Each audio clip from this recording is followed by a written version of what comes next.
wasallimu taslima, dengan sebaik-baik sholawat. Ibu-ibu sholawat, tapi sholawat sambil makan kue. Sholat salat beleng-beleng. Tidak boleh begitu, Bu. Ya, sholawat dengan sebaik-baik sholawat. Ini juga nih biasa kita laki-laki, sholawat sambil rokok. Sholat beleng-beleng. Tidak boleh seperti itu. Yang dibenarkan sebaik-baik sholawat. Ayo, Bu, ayo kita sholawat bareng-bareng. Bisa, Ibu? Ayo. Sholatu salamullah ala toha rasulillah. Sholatullah salamullah ala yasin. Nah, inilah ciri khasnya perempuan, suaranya sahdu. Suara begini yang kasih nafsu kita laki-laki. Makanya ibu-ibu, terutama yang janda, kalau ditelepon suaminya orang, jangan mendayu-dayu. Assalamualaikum Ibu. Waalaikumsalam. Bagaimana suaminya orang tidak tergoda? Lagi di mana Ibu? Di rumah aja Pak. Lagi ngapain? Baring-baring. Yang tegas dong. Assalamualaikum Pak. Bu. Waalaikumsalam. Lagi di mana Ibu? Di rumah. Lagi ngapain? Apa tanya-tanya? Nah, udah diteleponnya lagi besok. Ini Waalaikumsalam. Kayak orang mencret. Ya. Nah, Ibu Bapak, saudara-saudara sekalian, mari kita serius dulu. Suatu kali, ini kan perempuan banyak penghuninya. Ya. Suatu kali Nabi didatangi ibu-ibu. Ibu-ibu ini ingin unjuk rasa, protes kepada Nabi. Maka majulah salah seorang di antara mereka menjadi juru bicara. Lalu ibu ini berkata, "Ya Rasulullah, katanya Islam ini adil. Katanya Islam tidak membeda-bedakan laki perempuan. Tapi setelah kami pikir-pikir, lebih banyak pahalanya lelaki daripada kami kaum perempuan." Kata Nabi, "Loh, kok bisa ibu-ibu pikir gitu? Buktinya ya Rasul, laki-laki berjamaah di masjid, kami tinggal di rumah. Laki-laki jihad, perang, kami tinggal ngurus anak. Ini lebih banyak pahalanya laki-laki." Kata Nabi, "Oh, benar yang ibu sampaikan. Tapi mau ndak saya tunjukkan amalan yang apabila ibu lakukan, ibu akan dirindukan oleh surga." Subhanallah, bukan ibu yang rindu surga, tapi surga yang rindu dengan ibu. Ibu mau dirindukan surga? Mau Ibu? Oh, istri saya ngomong gini, jangankan dirindukan surga Ustaz, dirindukan suami saja saya sudah senang.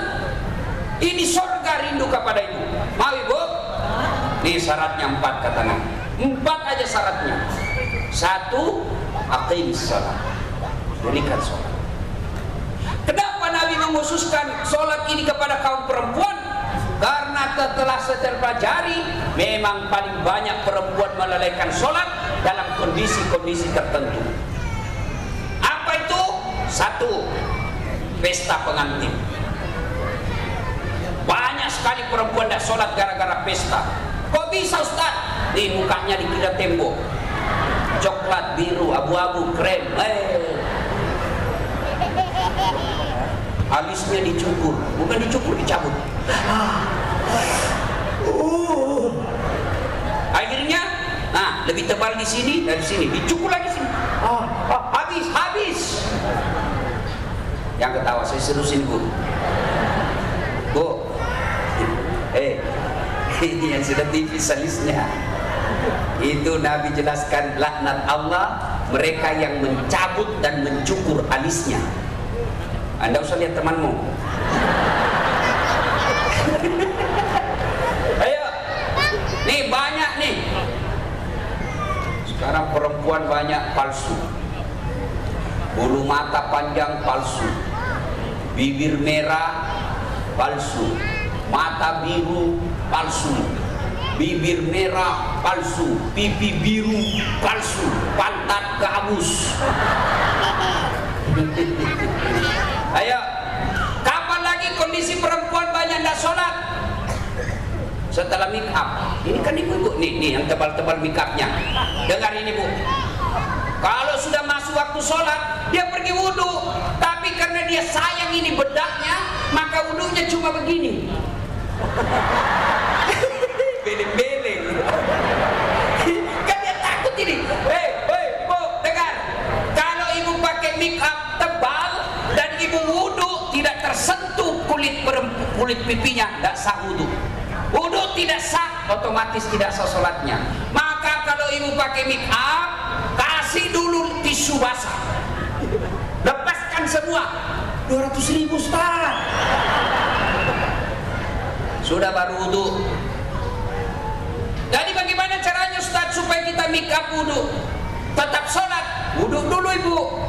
Sudah wudhu baru make up. Setelah itu tahan kentut.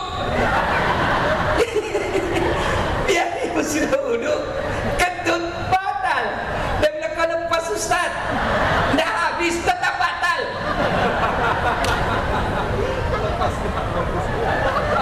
Dua, kondisi perempuan banyak tidak sholat apa? Jilbab. Yang selalu saya istilahkan jilbab sakaratul maut.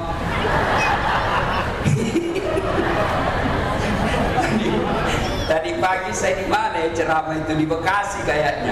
Wih, ada ibu-ibu, saya sambil ceramah dia di depan saya bayangkan bagaimana caranya dia pakai di jilbabnya ya. Oh, 3 lapis ibu, kuning biru dikasih miring lagi sedikit. Ngapain lagi kok kasih miring? 17 jepitannya, pentulnya 7. Ini pentul yang biasa jadi korban kita laki-laki. Dia simpan di kursi begitu. Mana ini pentul ini? Saya tadi ini wallah tadi saya duduk ada pentul. Kasus ibu-ibu lagi nih sebarkan pentul ini. Dia ketawa, saya serius ini. Nah, pasang jilbab 3 lapis. Ada lagi kayak pohon di belakang. La haula wala quwwata illa billah. Bajunya sempit, roknya sempit. Dia bilang suaminya, buru-buru ibu ketinggalan, tunggu sedikit bang. Beleng-beleng. Apa yang begini? Ibu-ibu katanya perempuan hijrah, kok jilbabnya masih sempit, jalannya repot.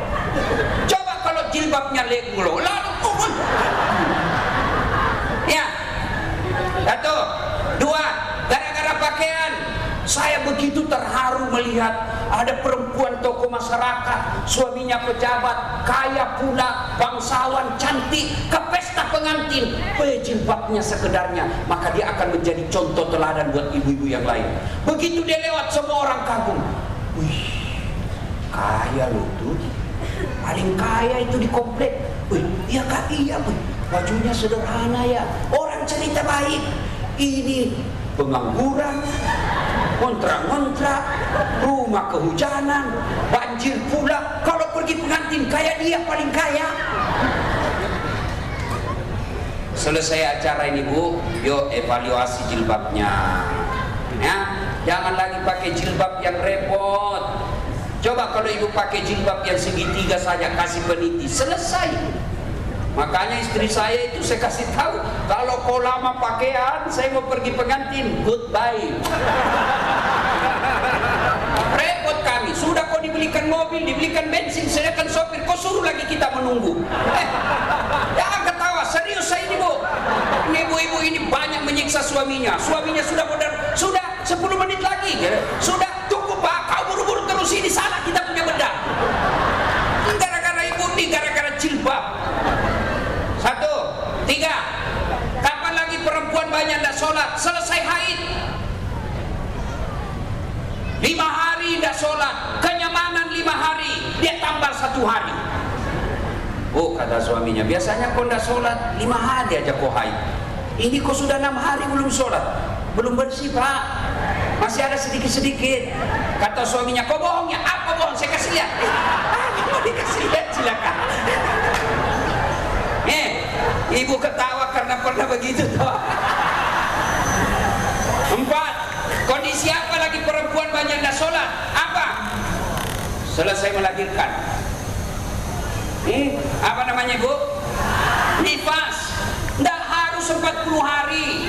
Ada yang bersih 15 hari, ada yang yang bersih 30 hari, ada juga 40 hari, bahkan ada yang lebih. Sampai karena pahamnya salah, tidak paham agama, begitu dia melahirkan, suruh suaminya beli. Kau pergi beli dibungkus, direbus 40 bungkus. Satu hari satu, begitu habis bersih. Tidak harus 40 hari. Kalau ibu bersih 30 hari, bersihnya pada saat itu mulai sholat. Ibu misalnya haid atau nifas, jam 8 malam ibu merasa sudah bersih, kau toilet rasanya sudah bersih, maka ibu sudah wajib mulai sholat isya. Bu, saya yakin ibu semua sholat ya? Saya yakin ibu semua sholat. Cuma yang jadi masalah, sholatnya tidak bisa khusyuk. Padahal Allah sudah jelaskan, qad aflahal mu'minun, beruntunglah orang-orang mukmin. Siapa orang mukmin beruntung? Alladzina hum fi sholatihim khashi'un, mereka yang khusyuk dalam sholatnya. Kita 30 tahun sholat tapi tetap gosip. Kita 30 tahun sholat tapi tidak bisa lepas dari riba. Kita 30 tahun sholat tapi suka durhaka sama suami. Kok ada apa? Padahal sholat menjelaskan, mencegah kita dari perbuatan keji dan mungkar. Saya 30 tahun sholat Ustaz, kok tidak mau berhenti gosip? Berarti ada masalah dengan sholat ibu. Tidak mungkin Allah jelaskan inna sholata tanha anil fasha'i wal munkar. Sholat itu mencegah kalian dari perbuatan mungkar kalau memang ibu lakukan sholat dengan sebaik-baiknya. Sayang seribu sayang, ibu sholat tapi sholat ingat duit. Allahu Akbar. Tadi 100.000, beli bensin 50.000, beli kuota 30.000, mana 20.000 ya? Allahu Akbar. Suami, gimana pusing? Allah, begitu assalamualaikum, oh di bawah sadel motor. Selama dia sholat ya. Ayo, ya ibu. Maka kalau begitu Ustaz, bagaimana supaya bisa khusyuk? Al-Quran menginformasikan minimal ada 3 cara supaya ibu bisa khusyuk. 1, sempurnakan wudhu, terutama kalau musim hujan. Utama subuh, dingin, biasa kita tidak sempurna wudhu. Kapan ini kita wudhu tidak sempurna? Pada saat bagaimana? 1, pada saat membasuh rambut. Ibu-ibu karena dari pesta, mau rambut lagi pestanya jam 10 malam, takut rusak rambutnya, maka wudhunya cuma begini. Ibu lebih betul ibu begini. Atau ini cowok sudah pakai apa namanya itu? Pomade. Apa? Itu sudah kan rambutnya anak-anak sekarang lain-lain. Ada sungainya bu, ada got-gotnya, jalan kutu. Dia sudah kasih model rambutnya. Dia takut rusak, maka kalau dia wudhu dia cuma begini. Bos salah. Lebih betul kalian wudhu begini. Ini rambut, kalau ini jidat. Kapan lagi kita banyak wudhu salah? Bukan salah, tidak sunnah. Apa? Quran menjelaskan wudhu membasuh dari jari ke siku. Tapi apa yang kita praktekkan? Dari siku ke jari. Ya toh? Apalagi yang banyak kita keliru, membasuh kaki. Sunnahnya jari-jari tangan masuk ke jari-jari kaki lalu lipat ke belakang. Tapi apa yang kita praktekkan? Iya berapa itu jaketmu? Itu setan masuk dari situ. Jangan ketawa, saya serius ini. Dikasih cara malah diketawain kita. Ya, sempurnakan wudhu. Yang kedua, menurut Quran, pada saat kalian sholat, pakailah pakaian yang indah. Ibu saya, alhamdulillah usia sekarang 84 tahun. 84 tahun. Ada kebiasaan yang luar biasa sampai sekarang saya tidak bisa contoh. Apa? Setiap dia mau sholat pasti dia ganti bajunya. Setiap mau sholat pasti dia ganti baju. Dalam Islam ada yang disebut karomah. Kalau Nabi disebut, kalau Nabi namanya mujizat. Kalau manusia biasa punya amalan khusus, dari kecil mungkin dia puasa Senin Kamis, dari kecil dia Senin Kamis, dari kecil dia tadarus setiap hari, dari kecil dia selalu ada wudhu, maka Allah kasih karomah, keistimewaan yang Allah berikan karena ada amal khusus. Saya melihat amal khusus ibu saya, setiap mau sholat dia pasti ganti bajunya yang baik. Maka ibu kalau bukan pegawai negeri yang tiap hari ke kantor, cuma di rumah, begitu mau sholat ganti pakaian. Yang jadi masalah itu juga kita pakai pergi mencuci, dipakai masuk toilet, pergi ke pasar, pakai tidur ngiler, pakai lagi menghadap kepada Allah. Malah ada yang bilang sama saya, Ustaz, boleh nggak sholat tidak pakai BH? Kenapa? Panas Ustaz. Ya boleh, tapi ibu tidak beradab namanya. Ibu ketemu Gubernur Anies Baswedan, tapi tidak pakai BH. Iya Pak Gubernur. Coba, ya ibu. Nah, sah sholatnya tapi tidak beradab. Maka ibu kalau mau sholat pakai pakaian yang indah. Itu perintah Quran surah Ad-Duha. Kalau perlu sunnah pakai parfum. Nggak punya parfum, Ustaz, pakai penghangin setrika. Apa namanya Bu? Nah ya itu pakai. Dan yang ketiga cara bisa khusyuk, bayangkan kalau itu sholat adalah sholat kita yang terakhir. Itu informasi Quran. Tapi menurut ulama, bagaimana cara supaya bisa khusyuk? Satu, ketika sholat jangan terlalu banyak gerak. Biasanya kita sholat kan banyak sekali gerakannya. Allahu Akbar,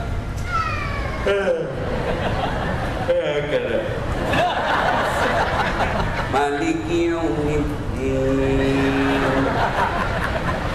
Iyyaka na'budu wa iyyaka nasta'in.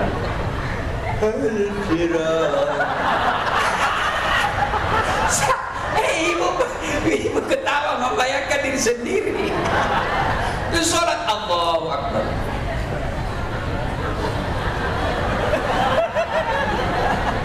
Mode silent dia pakai.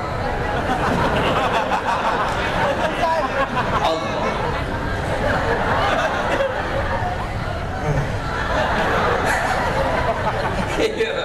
Nah, selesai acara ini, yuk koreksi sholatnya.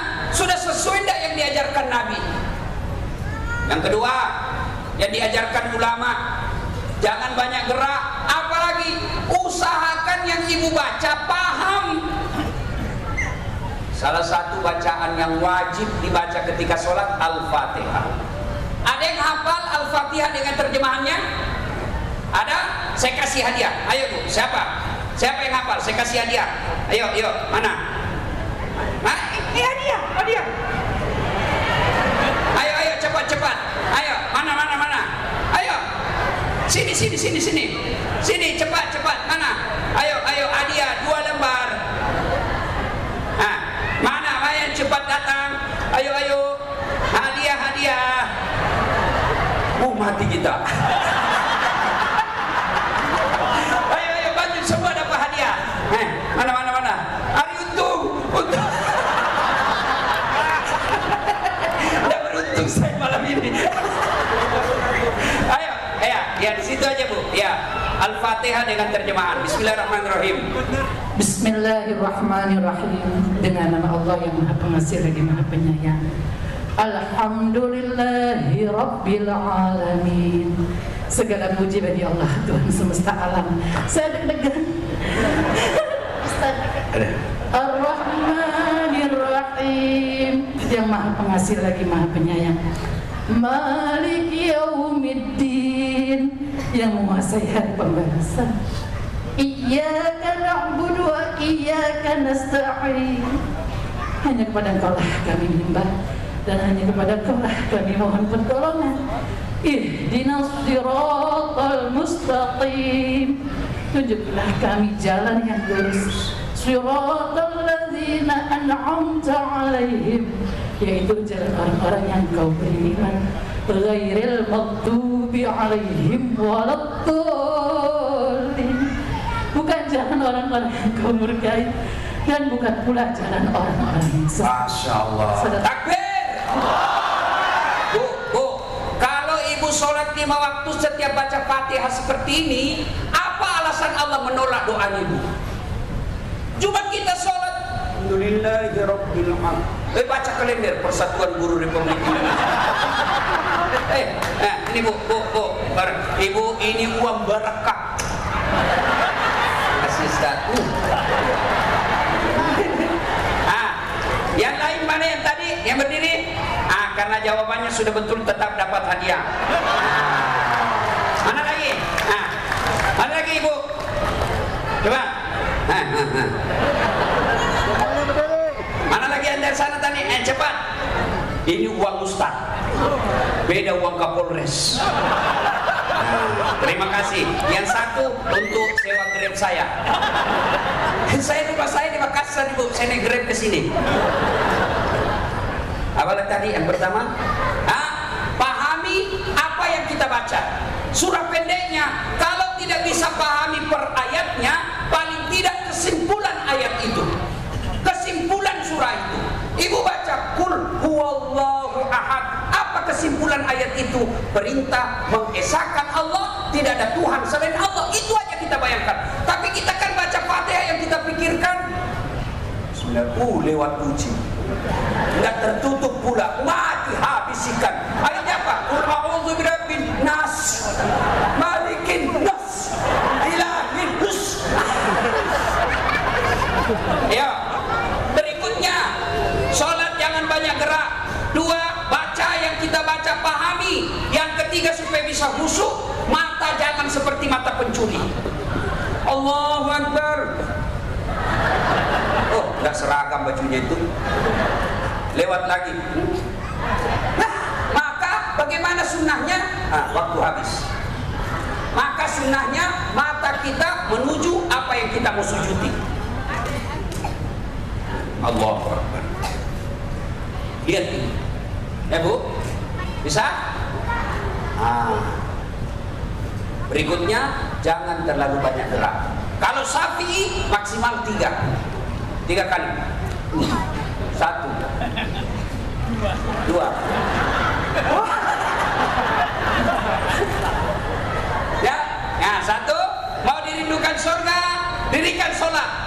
Yang kedua, wasiamu Ramadan. Berpuasalah di bulan suci Ramadan. Saya yakin ibu semua puasa Ramadan. Maka karena waktu terbatas. Yang ketiga, menjaga harga diri. Bagaimana cara perempuan menjaga harga diri? Tolong berpakaian yang islami. Mana pakaian yang islami? Bukan sekadar tutup aurat. Yang kedua, jangan mempertontonkan lekuk-lekuk tubuh. Banyak perempuan sekarang pakai jilbab tapi sempit. Kalian menyiksa kami laki-laki. Kalau ibu pakaian sempit, nih. Sama kan? Apa bedanya? Sama lekuk-lekuknya. Apalagi ibu pakai coklat. Sama kulit itu. Kami laki-laki yang tersiksa. Dilihat. Dosa? Tidak dilihat. Barang bagus. Maka ibu tolong berpakaian yang islami. Jangan mempertontonkan lekuk-lekuk tubuh.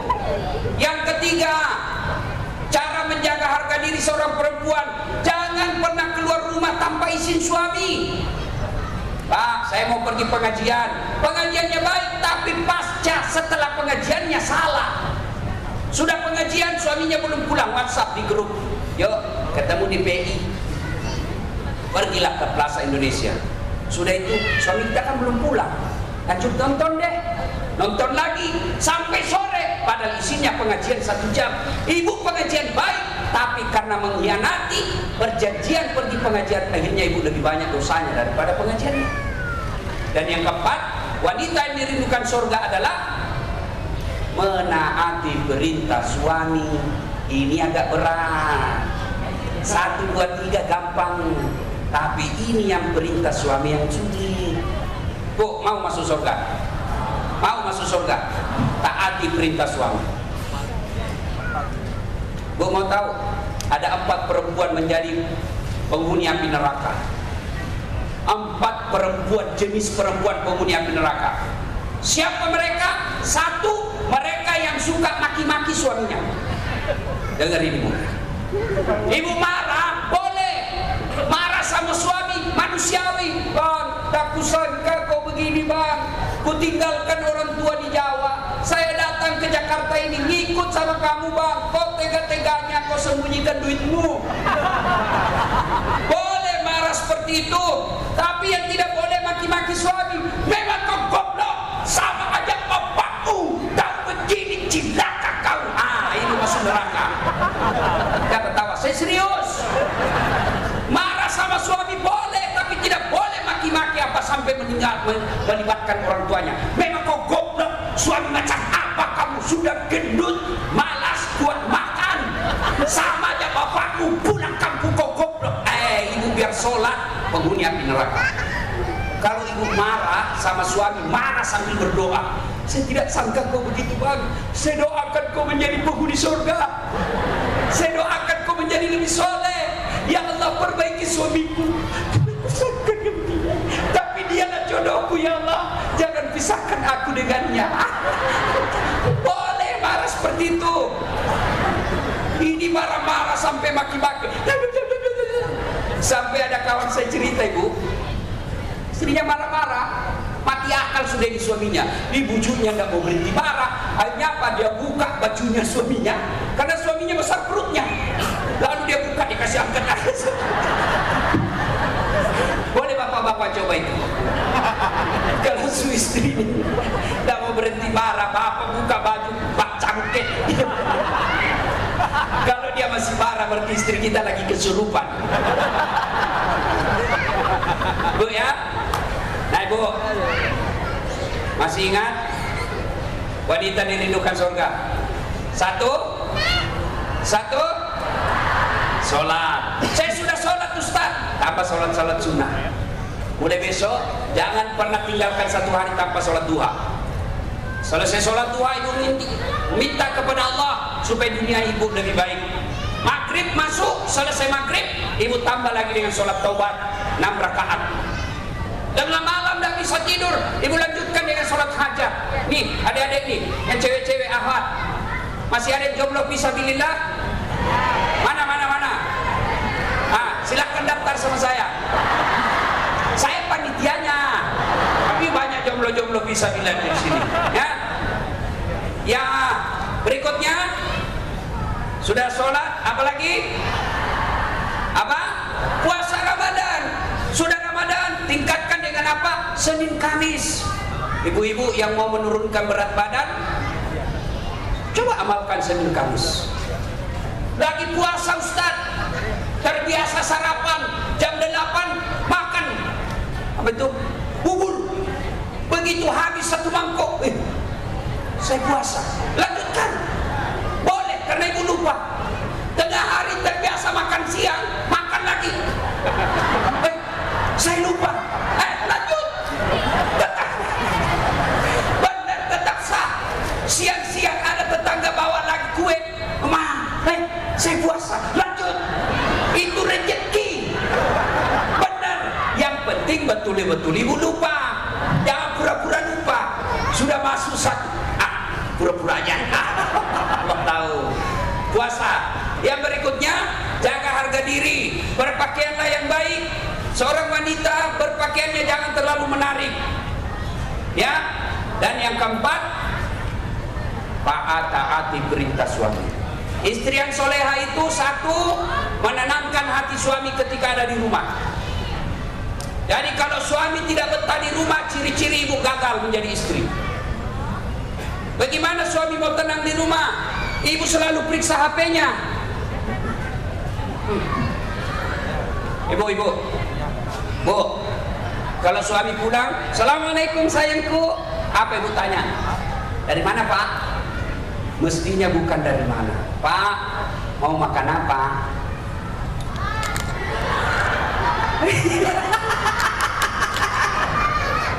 Coba, kan enak perasaan kita. Pulang, sayangku, bila kan di sisiku hati rasa syahdu. Tenang perasaan suami. Masuk dapur marah-marah karena berantakan dapur. Ibu peluk lagi sambil menyanyi. Insaflah wahai manusia. Tenang perasaan. Ini bulan suaminya lagunya apa? Yo ayo. Kesurupan. Putar ke kiri. Apa beleng-beleng? Kan enak kita lagunya. Suami kita lagi bermasalah nih, rugi, tidak usah dimarah-marahi. Memang kau goblok, bisnis keliru, ngojek dicuri motornya, tidak ada yang kau tahu. Jangan begitu. Coba kalau suami gagal berbisnis, ibu duduk-duduk di sampingnya sambil menyanyi. Mungkin Tuhan mulai bosan melihat tingkah kita yang selalu salah dan bangga dengan dosa-dosa, atau alam mulai enggan bersahabat dengan kita. Coba kita bertanya pada rumput yang bergoyang. Enak. Ini pulang pengaruh lagu dangdut beleng-beleng. La la la la la la, panggil aku si Jamlay. Abang jarang pulang, aku jarang dibelai. Apa lagu-lagu begitu? Ya, taati perintah suami, Bu. Kenapa sih wajib taati perintah suami? Karena dengar ibu, demi Allah, kami suami bertanggung jawab terhadap istri. Istri tidak pakai jilbab, kami yang tanggung dosa. Istri tidak sholat, kami yang ditanya di akhirat kelak. Kalau ibu tidak ditanya soal dosa suami, ibu tidak ditanya kenapa suamimu tidak sholat, kenapa suamimu nipu, tidak ibu ditanya. Tapi yang ditanya, kenapa istrimu tidak jilbab, kenapa istrimu tidak sholat, kenapa istrimu tidak puasa. Itu tanggung jawabnya suami. Makanya ibu jangan suka ngomel. Bagaimana kita tidak cepat sakaratil maut? Iya, kalau kita bulan dia cantik. Ini ada itu rambutnya diguling-guling. Apalagi namanya itu? Hah? Hah? Lalu diikat lagi apa itu, dibungkus handuk. Baru dikasih putih bedaknya, dikasih ketimun. Makan kuaci. Ah, dia cabut bulu ketek. Bagaimana kita tidak selingkuh? Ngerti Bu? Ya. Hei, Bu. Ya. Maka kalau mau dirindukan surga, taati perintah suami. Suami saya selingkuh, Ustaz. Suami saya tidak sholat, suami tidak sedang puasa. Bukan urusan ibu. Kalau ibu lakukan 4 hal ini, maka Nabi jelaskan, nih, karena kau taat kepada 4 ini, Nabi jelaskan, ada hulul jannati bisalam, silakan masuk surga ibu dari pintu mana yang ibu mau. Enak kan? Nah, ibu bapak saudara-saudara sekalian, banyak yang kita mau sampaikan, tapi waktu yang terbatas. Insya Allah, dan waktu dan kesempatan kita akan lanjutkan. Kalau masih mau dengar ceramah saya, silakan nonton Tabligh Akbar Dawah Indonesia TV One setiap hari Sabtu atau Ahad pukul 12.00. Terlalu lama nunggu Ustaz, 1 kali 1 minggu, maka ada setiap saat boleh ibu nonton.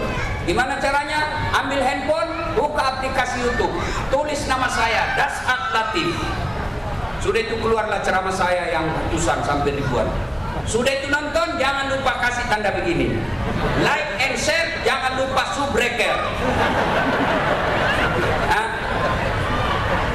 Subbreaker. Jangan kasih gini Bu.